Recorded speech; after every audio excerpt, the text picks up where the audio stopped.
네, 예고해드린 대로 오늘 2부는 홍익표 청와대 정무수석과 함께하겠습니다. 우리 수석님의 일정이 워낙 바빠서 이 인터뷰는 오늘 아침 6시에 미리 녹음한 인터뷰라는 점도 미리 말씀을 드리면서 진행을 하겠습니다. 어서 오세요. 네, 반갑습니다. 그나저나 가시자마자 여러 가지 일이 터져가지고 지금 이란 사태가 불거졌습니다. 예. 대응 체제는 지금 뭐 정상 가동하고 있는 거겠고요, 물론. 네, 그렇습니다. 특히 대통령이 지금 해외 순방 중이시기 때문에 네. 대통령 청와대는 비서실장 중심으로 대응 체계를 유지하고 있고 정부 전체적으로는 총리를 중심으로 해서 네. 에너지 수급 상황이라든지 또는 국제 화물 그 수송 체계 그리고 또 중동 현지에 대한 외교 안보 대응 태세 등을 실시간으로 대응하고 있습니다. 그러니까 이제 각 부처에서 뭐 이제 그 예상되는 상황이라든지 대책이라든지 이런 것도 계속 보고는 올라오고 있을 거 아니겠습니까? 네. 알겠습니다. 근데 뭐 이제 정무수석이시니까 지금부터는 좀 정치적 문제에 좀 집중을 해서 좀 질문을 좀 드렸으면 하는데요. 일단 당장 오늘 국민의힘이 사법개혁 3법에 반발을 하면서 대통령의 거부권 행사를 촉구하는 차원으로 여의도에서 청와대까지 도보 행진을 한다고 하거든요. 혹시 수석님 좀 나가서 맞으실 계획이세요? 글쎄요, 아마 지금 뭐 특별하게 무슨 서한을 전달하거나 그런 계획이 있는 것 같지는 않거든요. 예. 그리고 통상적으로 그 경우에도 정무수석이 나간 적은 없었습니다. 그래요? 예. 뭐 필요하다면 나중에 뭐 제가 그 국민의힘 지도부하고 별도로 뭐 언제든지 저야 만날 수 있는 그 준비는 돼 있기 때문에 네. 오늘 서한을 제출하거나 뭐 그런다면 다른 형태로 접수는 하겠지만 제가 직접 나갈 계획은 현재로서는 없습니다. 그러면 어제까지 뭐 국민의힘에서 우리 지금 도보 행진에서 청와대까지 가니까 이렇다. 뭐 혹시 이런 통보나 이런 것도 없었습니까? 아직까지는 저한테 직접 연락 온 건 없습니다. 거부권 행사를 요청하는 연락도 없었고. 뭐 개별적으로 그 어떤 그 저하고 그 개인적인 인연이 있는 분들이 뭐 여러 가지 형태로서 연락이 온 건 있지만 사적으로 예. 당 지도부 차원에서 정식으로 공식적으로 어떤 입장을 전달해 온 것은 없습니다. 그래요. 아무튼 지금 국민의힘에서는 거부권을 행사해야 된다라는 주장이 나왔는데 혹시 이거에 대해서 청와대 안에서 좀 논의나 이런 게 혹시 있었을까요? 아직까지 그에 대해서 그 뭐 구체적으로 논의된 바는 없습니다. 없습니까? 예. 당연히 이 문제는 국회에서 논의된 그 사안이고 네. 그 대통령의 제2요구권 자체를 사용할 경우에는 헌법이나 또는 여러 가지 그 법적 충돌 가능성, 위헌 여부 등등을 감안해서 판단하는 문제이기 때문에 그렇죠. 정부로 이첩될 경우 아마 그 오늘 정도의 정부로 보내질 것 가능성이 있는데 국회로부터 그로부터 그 심의해서 국회의 그 절차를 거쳐서 판단할 사안이라고 생각을 합니다. 알겠습니다. 또 하나 현안이 그 행정 통합 문제인데요. 지금 그 이재명 대통령도 상당히 관심을 기울여 왔던 사안이니까 좀 여쭤봐야 될 것 같은데 광주 전남 통합법은 통과가 됐고 예. 대구 경북하고 대전 충남이 있는데 지금 대구 경북권이라도 좀 처리를 해야 되는 게 아니냐라는 국민의힘의 요구거든요. 일단 좀 어떻게 보고 계세요, 이 문제는? 국회 상황이 상당히 복잡해졌습니다. 네. 사실은 당초 정부의 입장은 세 가지 통합 법안을 모두 다 추진했던 거였거든요. 잘 아시다시피 이게 시작된 것은 원래는 대전 충남에서부터 시작됐었습니다. 네네. 대전 충남이 지난해 그 9월부터인가 이 대전 충남 통합을 강력하게 현재 그 시도지사 전부 다 국민의힘 인사인데요. 이분들이 하자고 하면서 이게 시작됐고 그것을 대통령께서 이제 타운홀 미팅 과정에서 그러면은 광주 전남 같이 하자 이렇게 얘기해서 급진전되기 시작했죠.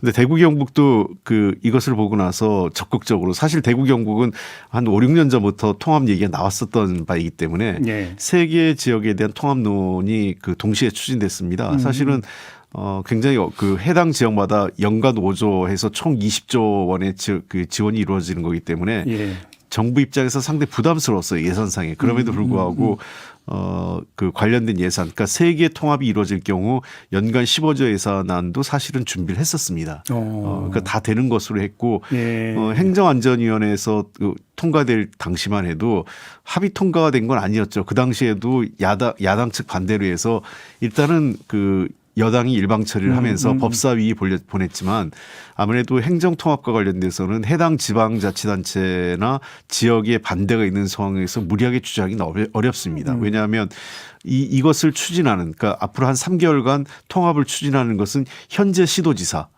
그리고 현재 그 광역의회가 추진하기 그렇죠. 때문에 그렇죠. 해당 그 광역의회와 지방정부가 반대하는 속에서 추진했다가는 여러 가지 문제가 발생할 수 있기 때문에 예. 결국은 최종적으로 대통령께서도 말씀하셨지만 동의하지 않는 것을 추진하는 것은 어렵다. 이런 측면에서 대구 경북과 대전 충남에 대해서는 지난 법사위 논의 과정에서 국민의힘이 반대를 했던 것으로 알고 있습니다. 예. 그러다 보니까 광주 전남만 우선적으로 통과가 된 상황입니다. 그러면 지금 이제 정부 차원에서는 세 개 이제 그 통합단체가 출범하는 걸 전제로 1년에 이제 각각 5조씩 15조 이것도 예. 준비를 해놓고 있었다 이 그렇습니다. 말씀이시네요. 예. 근데 만약에 대전 충남보다는 대구 경북이 좀 더 가능성이 있는 것 같은데 어떻게 통과를 시켜야 된다고 보십니까? 어떻게 보십니까? 그것은 이제 국회에서 논의 과정이라고 생각을 합니다. 예. 이제 저희는 충분히 정부나 청와대 입장에선 할 만큼 했다 생각을 해요. 제가 여러 차례 개별적으로 뭐 관련 그 국민의힘 관계자라든지 또는 해당 시도지사 쪽하고도 소통도 하고 그랬기 때문에 뭐 그런 측면에서 몇몇 분들은 이제 저하고 접촉했다 야당 측 인사들도 얘기하는 분들도 계세요. 상당히 의지를 갖고 이것을 좀 성사시키기 위해서 노력을 했던 것도 사실입니다. 예. 예. 아마 제가 지금 한 달여가 조금 지났는데 한 40여일 됐을 텐데 지금 정부 수석된 지 예. 가장 큰 일이 이 행정통합 과제였었어요. 그러니까. 그래서 그런데 이 지금 현재로서는 도리어 국회 논의 과정에서 여야 간에 지금 여러 가지로 얽혀 있고 좀 약간 상황이 꼬여 있기 때문에 국회에서 이 문제를 풀지 않는 한 정부 쪽에서 뭘 더 하기는 어려운 상황입니다. 그러면 순전히 행정적 측면에서만 놓고 한번 질문을 하나만 더 드려보겠는데 민주당에서는 대구 경북 통합 문제와 관련해서 경북 일부 지자체에서 완전한 동의가 이루어지지 않고 있다는 점을 지적을 하고 있어요. 그런데 행정적 측면에서 그게 상당히 중요한 문제입니까? 왜냐하면 꼭 그게 다는 아닌데요. 이게 정치적인 사안이 더 훨씬 더 큰 것 같아요. 지금 그래요. 정부 여당에 얘기를 들어오면 국민의힘 측에서 이걸 당론으로 정하지도 아직 않고 있어요. 정확하게. 아 그래요? 예. 근데 그러니까 원내대표가 요청해서 당론 아니냐 국민의힘 이렇게 얘기를 하던데. 그러니까 제가 이제 저는 한병도 원내대표한테 얘기를 들었는데 그럼 당론으로 분명히 해라 얘기하지만 원내대표가 얘기하면 당론 아니냐 이렇게 얘기하는데 그건 조금 성격은 다른 것 같아요. 의총에서 공식적으로 당론 채택이 그렇죠. 돼야 된다. 당론 채택을 좀 정식으로 얘기하고 예. 아마 절차적 과정에서의 어떤 사과도 지금 민주당 쪽은 요구를 맞아요. 하는 것 같습니다. 예. 그런 게 이루어져야만 법사위에서 심의해서 의결을 할 수 있다 이런 입장을 좀 견지하고 있기 때문에 또 아울러서 대전 충남 문제까지 같이 좀 맞물려 있는 것 같아요. 그러니까 네네. 당초에 이게 사실 처음에 제가 봤을 때에는 당초에는 사실은 광주 전남 플러스 대구 경북 통과가 유력했었던 건 사실이에요. 근데 이후에 국민의힘 쪽에서 지금 현재 지도부 장동혁 대표를 비롯해서 충남 쪽에 계신 분들이 있다 보니까 대전 충남을 놔두고 대구 경북까지 하면 좀 부담스럽다라는 게 있어 대구 경북을 같이 잡은 것 같아요. 근데 지금은 또 민주당도 좀 어려운 면은 있습니다. 국민의힘의 반대도 불구하고 대구 경북을 통과시키면 우리 당 의원들은 지금 대전 충남도 강력하게 통과시켜달라고 좀 그러는 상황이거든요. 예. 그러니까 그러다 보니까 국회 내에서 지금 여야 모두가 모두 약간 얽혀 있어요 내부적으로.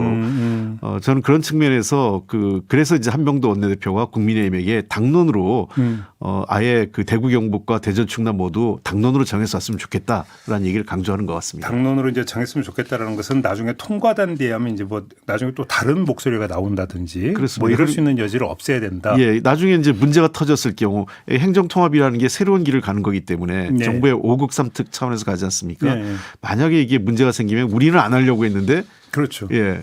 근데 또 이런 문제가 생겼다. 그리고 또 이 문제를 추진해야 될 사람들은 현재 소극적이거나 다소 부정적 입장을 가진 지방정부 사람들이 추진하는 거기 때문에 그 문제에 대한 우려도 있는 것입니다. 당론을 요구하는 건 그런 배경이다. 예.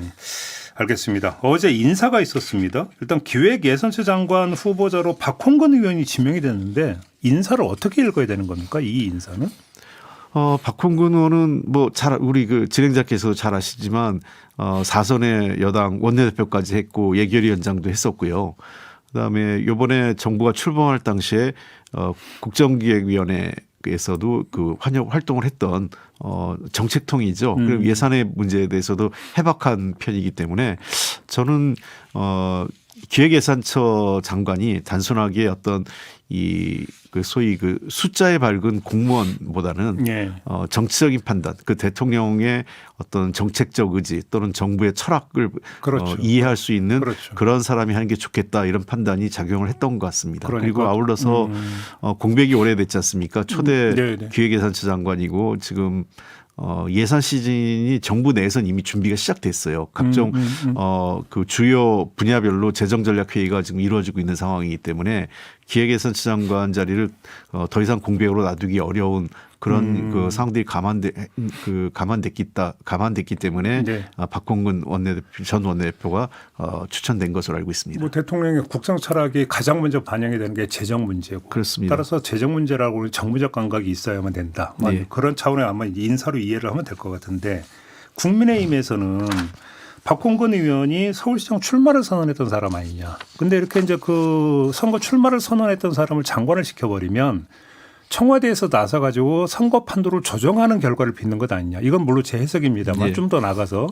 이런 어떤 주장을 하고 있는 것 같습니다. 이 점은 어떻게 보세요? 뭐 야당에서야 그런 주장을 할 수 있겠지만 저는 그 너무 과한 얘기라고 생각을 합니다. 어떤 점에서? 예를 들면 이런 거죠. 인사가 추천될 때는 꽤 오래전에 이제 인사 제의가 들어왔고 본인이 수용한 거 아니겠습니까? 검증 과정이 있었다. 예, 검증 과정인데 만약에 그 이미 출마를 오래전부터 준비했는데 출마를 딱 포기하면 바로 그 이유를 언론에서 파악하지 않겠어요.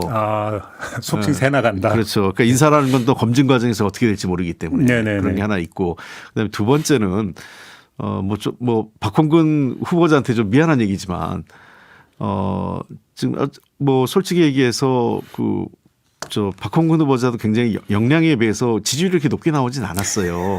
그러니까 그런 측면에서 제가 말씀드리고 싶은 거는 뭐 예를 들면 뭐 지금 다른 후보자 예를 들면 서로 막 지금 유력한 후보자 중에 그걸 뺐거나 이런 식으로 되면 조금 정치적으로 참여 논란이 있을 수 있겠지만 수석님께서 말씀을 힘든 거죠. 제가 해석한 걸 그냥 대신 말씀드리면 선거 판도에 큰 영향 없다 이 말씀이신 거잖아요.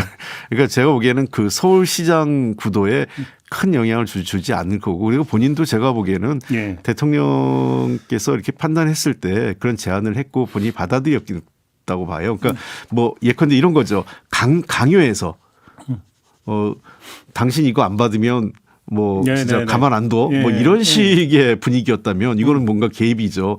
그러나 제가 지금 현재 제안하고 수용하는 과정에서는 본인의 자발적 의지가 작용된 거지. 뭐 그 청와대의 어떤 의지가 작동해서 경선구도를 고의적으로 어떤 정리하거나 또는 구도를 만들 그런 것은 전혀 없다 이렇게 말씀드리고 싶습니다. 또 한 명 관심의 대상이 되는 게 총리급인 규제합리화위원회 부위원장 가운데 한 명으로 이병택 카이스트 명예교수를 임명을 했는데 지금 이분의 어록이 지금 언론 보도를 타면서 부적절하지 않느냐라는 지금 지적이 나오고 있습니다. 일단 이거에 대한 청와대 입장은 뭡니까? 네, 이 문제에 대해서는 조금 더 이제 인사검증 팀하고 저도 좀 확인을 좀 해봤는데 자세한 내용은 저도 확인할 수 없습니다. 통상 공직기관에서 인사검증 내용은 구체적인 내용을 확인하지는 않기 때문에 예. 우선 뭐 여러 가지 논란이 있는데 좀 하나 법적인 문제가 논란이 있던 것은 무죄가 나와서 뭐 해명이 됐다 이렇게 얘기를 하고 있고 두 번째 여러 가지 발언들이 있지만 그 직무와 직접적으로 연관돼 있지는 않다 또는 뭐 본인이 그 문제에 대해서 충분히 선명하거나 또는 과거하고 생각이 바뀌었다든지 뭐 이런 얘기를 하고 있기 때문에 네. 이 문제는 좀 더 지켜보죠. 만약에 필요하면 네.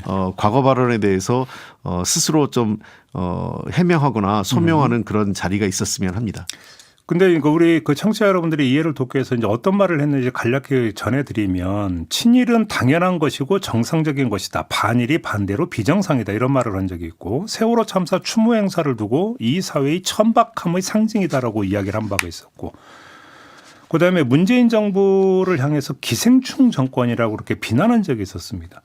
자, 이런 발언을 했던 분을 부위원장이 위촉을 했다. 그럼 이것도 결국 또 그 코드를 통합 코드로 읽어야 되는 겁니까? 일단은 그 해당 발언들은 뭐 지금 봐도 적절치 않은 발언이고 네. 그분에 대해서는 후보자까지 이제 지명됐죠, 이분은요. 네. 이분이 아마 좀 해명을 할 수 있는 그 기회가 있었으면 합니다. 그래요? 예. 네. 그렇게 돼야 될 것 같고요. 다만 그 본인이 충분하게 그 우리 사회에서 납득할 만한 정도의 그 해명이 이루어진다면 네. 사회 통합 차원에서 이 인사를 좀 봤으면 어떨까 싶은 생각이 듭니다. 여기서 두 가지 질문을 좀 드리고 싶은데 첫째, 이제 그 이전에 이제 이혜원 후보자의 문제도 있었고 도대체 통합의 기준이 뭐냐? 그러니까 이재명 대통령 이전에 정의로운 통합을 상당히 강조를 했었는데 과연 이게 정의에 포함이 될 수 있는 것이냐라고는 문제 제기가 있었거든요. 이병태 교수의 경우에도 거기에 해당이 될 수 있을 것 같은데 어떻게 보십니까? 뭐 여러 가지 기준이 있겠습니다만 우리 사회에서 그 대통령께서 여러 차례 말씀하셨지만 우리 사회는 다양한 색깔과 그 지향성을 가진 사람들이 모여 있는 사회 아니겠습니까? 네. 다만 그 어떤 그 배제하거나 제척할 때에는 최소한의 기준인데요. 지난 그 12.3 비상계엄과 내란 과정에서 비상계엄과 내란에 동조했거나 그 찬성했던 사람, 탄핵에 반대했던 사람들을 제외한 전체적인 사회 통합 정도를 좀 보면 어떨까 이런 생각이 듭니다.